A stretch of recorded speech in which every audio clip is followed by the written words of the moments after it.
இந்த மஜ்லிஸுடைய முடிவை நோக்கி நாம் வந்துவிட்டோம். இந்த மஜ்லிஸுடைய இறுதி பேச்சாளராக தௌஃபீக் அஹ்மத் அவர்களை மக்கள் மதரசாக்களின் முக்கியத்துவத்தை பற்றி பேசுவதற்காக அழைக்கிறேன்.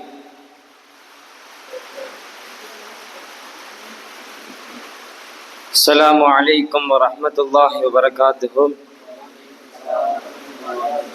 نحمده ونصلي على رسوله الكريم. أما بعد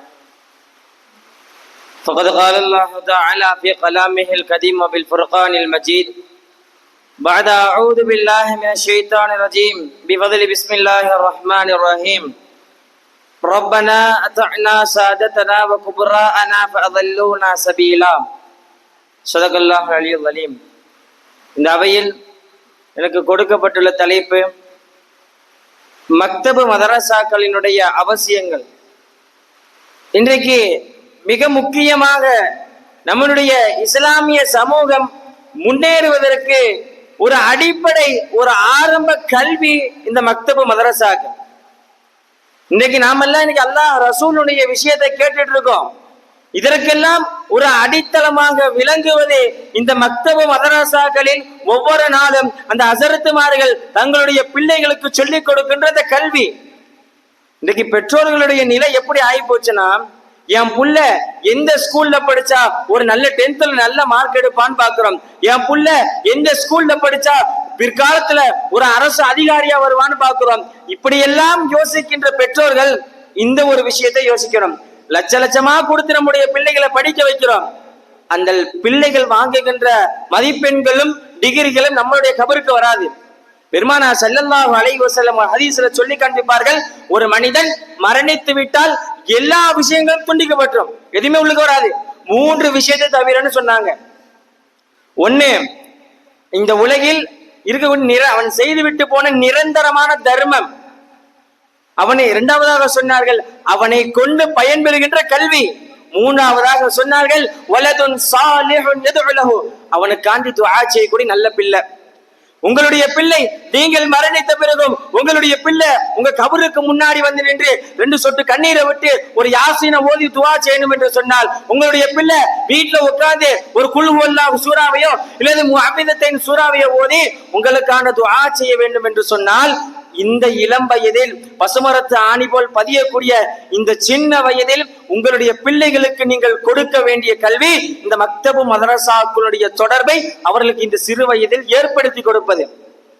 அது மட்டும் பெருமானார் சொல்லல, அடுத்து ஒரு ஹதீஸ்ல சொல்லி காண்பிப்பார்கள், மன் கரஅல் குர்ஆன வ அமில பிமா ஃபீஹ், யார் எந்த ஒரு மனிதன் குர்ஆனை ஓதி அதன் மூலம் அமல் செய்கின்றார்களோ, அல்பஸ வாலிதஹு யௌமல் கியாமதி தாஜமின் நூரிஹி, அவருடைய பெற்றோர்கள் இருக்கிறார்கள் அல்லவா, இன்னைக்கு நம்ம புள்ள ஸ்கூல்ல படிச்சு ஏதோ ஒரு போட்டியில வெற்றி பெற்று அந்த பிள்ளைக்கு ஷீல்டு கொடுக்கும் போது பெற்றோர்கள் நீங்களும் வாங்கணும் சொல்லி உங்களுக்கு ஒரு சால்வையை போத்தி விட்டா உங்களுடைய நிலை எப்படி இருக்கும்?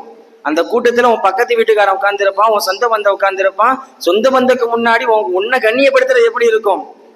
இப்ப அதுபோல நாளை மறுமை நாளிலே எந்த ஒரு மனிதன் குர்ஆனை ஓதி அதன் மூலம் அமல் செய்கின்றானோ அந்த மனிதருடைய பெற்றோர் இருக்கிறார்கள் அல்லவா, அவர்களுக்கு 100லிருந்து ஒரு கிரீடம் அணிவிக்கப்படும் என்று சொல்றான். அந்த கூட்டத்துல பாபா ஆதம் அலைஹிஸ்ஸலாத்து வஸ்ஸலாம் அவர்களில் இருந்து இனி கியாமத் நாள் வரை யார் யாரெல்லாம் வர இருக்கிறார்களோ அவர்கள் எல்லாம் அந்த ஒற்றை மைதானத்தில் இருப்பார்கள்.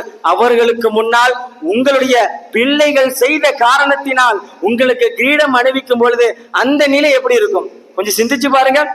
இன்னைக்கு நீங்க உங்க பிள்ளைகளுக்கு நீங்க குர்ஆன் கற்றுக் கொடுக்கல, குர்ஆன் கற்றுக் கொடுக்கறதுக்கு இப்படி போன்ற மக்தபு மதரசாக்கள் நீங்க ஏற்படுத்தி கொடுக்க வச்சுங்களேன், உங்க புள்ள அவன் 50 வயசு ஆனு உங்களை திட்டுவான்.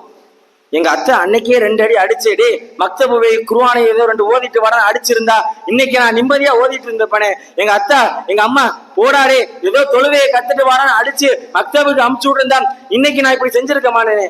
இந்த கூட்டத்திலே இந்த ஒரு சிந்தனையை கொண்டு இருப்பவர்கள் எத்தனை நபர்கள்? அதை நான் மட்டும் சொல்லல, அல்லாஹ் குர்ஆனிலே உறுதிப்படுத்தி காமிக்கின்றான். நாளைக்கு நரக வாசிகளுடைய அவருடைய கணக்கு வழக்கெல்லாம் முழிச்சுட்டு அவர் நரகத்துக்கு போகும்போது ஒரு வார்த்தை சொல்லுவார்கள், உங்களுடைய பிள்ளை இன்னைக்கு நீங்க கற்றுக் கொடுக்கல வச்சுக்கங்களேன், நாளைக்கு மறுமையில உங்களை தான் கை காட்டுவான். எங்க அத்தா அம்மா எனக்கு கற்றுக் கொடுக்கல சொல்லுவான். அல்லாஹ் சொல்லுகின்றான், ரப்பனா அத்தஅனா சாதத்தனா வ குப்ராஅனா ஃபஅதல்லூனா சபீலா, எங்களுடைய இறைவா நாங்கள் வழிபட்டோம். யாருக்கு தெரியுமா? எங்களுடைய சின்ன வயசுல நல்லது கெட்டது எது எங்களுக்கு சொல்லிக் கொடுக்கக்கூடிய, இது செய்யணும் இது செய்யக்கூடாது என்று சொல்லிக் கொடுக்கக்கூடிய எங்களுடைய தலைவருக்கு, அதாவது எங்களுடைய பெற்றோர்களுக்கு நாங்க வழிபட்டு இருந்தோம். அவங்க சொல்ற பேச்சையெல்லாம் கேட்டு நடந்தோம். குபுரானா எங்களை வயசு மூத்தவங்க இருக்கிறாங்க பாத்தீங்களா, அவங்களுக்கு நாங்க அவங்களுடைய கட்டுப்பட்டு நடந்தோம். வல்லூனா சபீலா எங்களுக்கு கெட்ட வழிய வழி எங்களை வழி கெடுத்துட்டாங்கன்னு சொல்லுவான். யாரு? உங்களுடைய புள்ள 10 மாதம் சுமந்து பெற்றீங்களே, அந்த புள்ள உங்களுக்கு எதிராக நாளைக்கு மறுமையில சாட்சி சொல்லுவான்.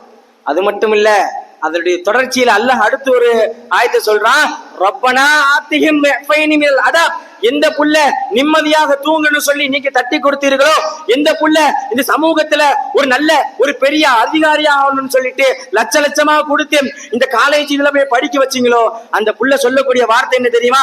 எங்களுக்கு கொடுக்கின்ற தண்டனை விட 2 மடங்கு எங்களுடைய பெற்றோர்களுக்கு கொடுன்னு உங்களுடைய பிள்ளைதான் சொல்லுவான். அதுக்கு நான் உலக கல்வி வேணான்னு சொல்லல, உலக கல்வி படிக்க வைங்க, ஒரு மிகப்பெரிய அதிகாரியா ஆக்குங்க. நம்முடைய சமூகத்துக்கு அது தேவை. என்னதான் அவன் பெரிய ஆளானாலும் இந்த குர்ஆனினுடைய தொடர்போடு அவனுக்கு எங்கேயும் கொண்டு செல்லுங்க. அதைத்தான் நான் சொல்றேன். குர்ஆனுடைய தொடர்பை நீங்க ஏற்று கொடுத்து நீங்க அவன் வேற எங்க வேணா சொல்லுங்க, வேற அவனுக்கு வழிகிட மாட்டான், அவன் வழிகிட மாட்டான். நீங்க உங்களுடைய பிள்ளைகளுக்கு நீங்கள் குர்ஆனை கற்றுக் கொடுப்பது பெற்றோர்கள் செய்ய வேண்டிய கடமை. இப்னு அப்பாஸ் ரலியல்லாஹு அன்ஹு அவர்கள் பெருமானார் ஸல்லல்லாஹு அலைஹி வஸல்லம் அவர்களிடத்தில் வந்து கேட்கிறார்கள், அல்லாஹ்வினுடைய தூதரே, ஒரு பிள்ளை தன்னுடைய பெற்றோர்களுக்கு என்னென்ன கடமைகள் செய்யணும்னு எங்களுக்கு தெரியும், ஆனால் ஒரு பெற்றோர் தன்னுடைய பிள்ளைகளுக்கு என்னென்ன கடமை செய்யணும் அதை பத்தி எங்களுக்கு கொஞ்சம் சொல்லிக் கொடுங்களேன்னு இப்னு அப்பாஸ் கேட்ட உடனே பெருமானார் 3 விஷயத்தை சொன்னார்கள். ஒன்று, உங்க பிள்ளைக்கு நல்ல பெயர் வைக்கணும்னு சொன்னாங்க. 2வதாக சொன்னார்கள், அவனுக்கு குர்ஆனை ஓத கற்றுக் கொடுப்பது என்று சொன்னார்கள்.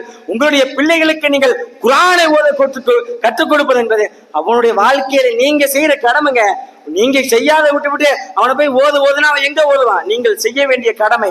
இந்த வயதில் அவளுக்கு நீங்கள் ஏற்படுத்தி கொடுக்கக்கூடிய விஷயம் என்ன தெரியுமா? இந்த மக்தபு மதரசாக்களில் தம்பி கொஞ்சம் போய் ஏதோ ஒரு ஓத கத்துட்டு வரான்னு சொல்றது. பெருமானார் ஸல்லல்லாஹு அலைஹி எப்படி ஆகி போச்சுன்னா, இதோட ஸ்கூலுகளுக்கு இந்த உலக கல்விகளுக்கு திரும்பி நாம மறுபடியும் சொல்றேன், இன்னும் ஒரு உத்தியோகத்துக்கு வேணா உங்களுக்கு பிள்ளைகளை அனுப்புங்க. எந்த உத்தியோகத்திற்கு அனுப்பி விட்டாலும் குர்ஆனுடைய தொடர்பு, தொழுகையினுடைய தொடர்போடு அனுப்புங்கன்னு தான் நான் திரும்ப சொல்றேன். இன்றைக்கு பிள்ளைங்க என்னென்னவோ படிக்க வைக்கிறோம். MA BA MPhil VAO group exam நிறைய படிக்க வைக்கிறோம். தம்பி இந்த குர்ஆனை கொடுத்து 2 வசனம் ஓத தெரியல. பெருமானார் ஸல்லல்லாஹு அலைஹி வஸல்லம் சொல்வார்கள், தலபுல் இல்மி ஃபரீலத்துன் அலா குல்லி முஸ்லிம் வ முஸ்லிமத்தின். கல்வியை தேடி அதை கற்றுக்கொள்வது என்பது ஆண் பெண் இருவருக்கும் கடமை என்று சொன்னார்கள் நபி பெருமானார் ஸல்லல்லாஹு அலைஹி வஸல்லம் அவர்கள். ஆக அன்பிற்கினிய பெற்றோர்களே, தாய்மார்களே, உங்களிடத்தில் நான் கோரிக்கையாக வைப்பது என்னவென்று தெரியுமா? உங்களுடைய பிள்ளைகளை குறைந்தபட்சம் உங்களுடைய பிள்ளைகளுக்கு நீங்கள் குர்ஆனை பார்த்து ஓத கற்றுக் கொடுங்கள். பெருமானார் ஸல்லல்லாஹு அலைஹி வஸல்லம் அவர்கள் சொன்னார்கள், மன் அல்லம இப்னஹுல் குர்ஆன் நம்ரன். யார் எந்த ஒருவர் தன்னுடைய பிள்ளைகளுக்கு குர்ஆனை பார்த்து ஓத கற்றுக் கொடுக்கின்றார்களோ, குஃபிர லஹு மா தகத்தம மின் தம்பிஹி வ மா தஅக்கர். அந்த பெற்றோர்கள் அவர்கள் முன் செய்த பாவமும் இனி பின் செய்ய இருக்கின்ற பாவம் எல்லாம் மன்னிக்கப்பட்டு விடும் என்று சொன்னார்கள். அன்பிற்கினிய அல்லாஹ்வுடைய நல்லடியார்களே, உங்கள் பிள்ளைகளுக்கு ஓத தெரிந்து விட்டதா? அவனை கொஞ்சம் மனனம் செய்ய வைங்கள். மனனம் செய்து ஒரு ஹாஃபிலாக்கி அழகு பாருங்கள். இன்னைக்கு நம்ம பெரிய அதிகாரி ஆகணும், டாக்டர் ஆகணும், வக்கீல் ஆகணும் நினைக்கிறவங்களுடைய என் புள்ள ஒரு அசரத்தாகி இந்த சமூகத்தை சீர்படுத்தணும், ஒரு ஹாஃபிலாகி அவன் தராவிகை தொழுக வைக்கின்ற சிந்தனை உடைகின்ற பெற்றோர்கள் இன்னைக்கு சமூகத்துல கம்மி.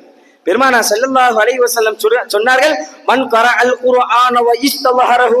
யார் குர்ஆனை ஓதி அதை மனனம் செய்கின்றார்களோ, ஃபஹல்லிலுல் ஹலால வ ஹர்ரிமுல் ஹராம. அந்த குர்ஆனில் இருக்கின்ற ஹலாலை ஹலால் என்றும் ஹராமை ஹராம் என்றும் அந்த புள்ள சொல்லுச்சுன்னு வச்சுங்களேன். அது மட்டும் இல்ல, அடுத்து பெருமானார் வார்த்தையை சேர்க்கின்றார்கள், நரகம் வாஜிபான 10 நபர்களை அந்த குர்ஆன் மனனம் செய்த அந்த ஹாஃபிலான பிள்ளை சுவனத்துக்கு கூட்டு போக முடியும். ஏங்க, இந்த உலகத்துல வாழ்றது எதுக்குங்க? இந்த பாவமான உலகில போயிட்டு ஏதோ 2 அமலை செஞ்சு போட்டு நாளைக்கு மறுமையில அந்த சுவனத்தை வாங்குறதுக்கு தான் நம்ம காத்துட்டு இருக்கோம். இன்னைக்கு உங்களுடைய பிள்ளைகளுக்கு நீங்க ஒரு ஹாஃபில் ஆக்கி விட்டீங்க, ஒரு நல்ல அசரத்தாக்கி விட்டீங்கன்னா அவர்களை வைத்து நீங்கள் எல்லாம் சுவனம் செய்ய முடியும், சுவனம் செல்ல முடியும். அன்பார்ந்தவர்களே, உங்களிடத்தில் ஒரு கோரிக்கையாக வைக்கின்றேன். இன்றைக்கு நம்ம சமூகம் ஒரு விஷயத்தை நல்லா புரிஞ்சுக்குங்க. எந்த ஊரில் மக்தபு மதரசாக்கள் சரியாக நடக்கவில்லையோ, எந்த ஊரில் தொழுகைகள் சரியாக நடக்கவில்லையோ, அந்த ஊர் என்பது வழிகேட்டை நோக்கி சென்று கொண்டிருக்கிறது. அன்பார்ந்தவர்களே, இந்த விஷயத்தை உங்களுடைய உள்ளங்களில் ஆழமாக பதிந்து வைங்கள். நீ இன்னொன்னு சொல்றேன், உங்க புள்ள குர்ஆன் கற்றுக்கல, உங்க புள்ள தொழுகானா என்னன்னு தெரியல, அதற்குரிய வசதிகளை நீங்க ஏற்படுத்தி கொடுக்கல வச்சுங்களேன், உங்களுக்கு அவர்களுக்கு பின்னால் வரக்கூடிய உங்களினுடைய சந்ததியினர்கள் வழிகேட்டின் பக்கம் மிக ஆழத்தில் இருப்பார்கள். அன்பார்ந்தவர்களே, ஆழத்தில் இருப்பார்கள். அன்பார்ந்தவர்களாக அன்பிற்கினிய அல்லாஹ்வின் நல்லடியார்களே, நம் இந்த பயானின் மூலமாக எந்தெந்த விஷயங்களை எல்லாம் கேட்டோமோ அதையெல்லாம் நம்மளுடைய வாழ்க்கையிலும் நம்முடைய பிள்ளைகளுடைய வாழ்க்கையிலும் அல்லாஹ் அமல்படுத்த செய்வானாக. நம்முடைய பிள்ளைகளுக்கு நாம் மரணிப்பதற்கு முன்பதாகவே நம்முடைய பிள்ளைகள் நமக்கு மரணித்த பிறகு நமக்கு துஆ செய்யக்கூடிய பிள்ளைகளாக அல்லாஹ் நம்முடைய பிள்ளைகளை ஆக்குவானாக. குர்ஆன் ஓத தெரிந்த பிள்ளைகளாக நம்முடைய பிள்ளைகளை ஆக்குவானாக. வாழுகின்ற காலமெல்லாம் ஈமானோடு இருந்து ஈமானோடு மரணிக்கக்கூடிய நல்ல நசீபு அல்லாஹ் இங்கு வந்திருக்கிற இனி வர இருக்க எல்லா நம்மளுக்கும் கொடுப்பானாக. ஆமீன். ஸலாமு அலைக்கும் வரஹ்மத்துல்லாஹி வபரகாத்துஹு.